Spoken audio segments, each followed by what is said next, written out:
Your Daily 180, 180 seconds of pure Bible study. Is it possible to have joy and fulfillment in the midst of persecution? Well, over in Matthew chapter 5, beginning at verse number 10, listen to the words of Jesus. Blessed are those who are persecuted for righteousness' sake, for theirs is the kingdom of heaven. Blessed are you when they revile and persecute you and say all kinds of evil against you falsely for my sake.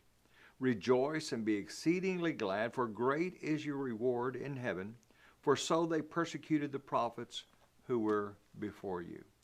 Now, that's kind of interesting. Jesus is talking about a blessing being attached to the idea of persecution, being attached to the idea of people speaking falsely against you. What does this word blessed mean? Sometimes we say it simply means happiness, but it's really deeper than that.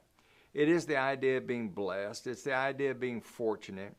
It's experiencing a happy disposition, but in context, it is a joy that is not contingent on circumstances. Now that's rather interesting because you see oftentimes in life we have the idea, I've done this, I'll be happy when, and you just fill in the blank. I'll be happy when the children are grown. I'll be happy when we close on this house. I'll be happy when we get the new car. And you know how much difference it makes when all those things happen? Not much. You're about as happy right now as you will ever be. It's a matter of choice. As a matter of fact, see what it really comes down to is a decision about your disposition.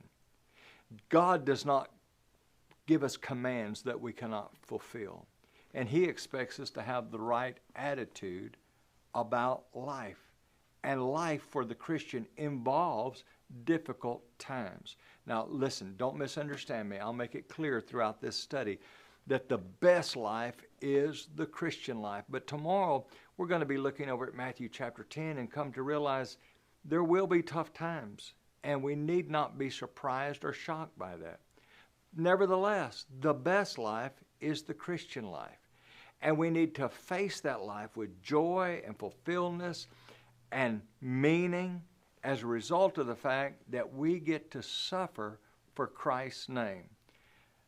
Join us again tomorrow as we look on this subject of what it means to be blessed in the midst of persecution.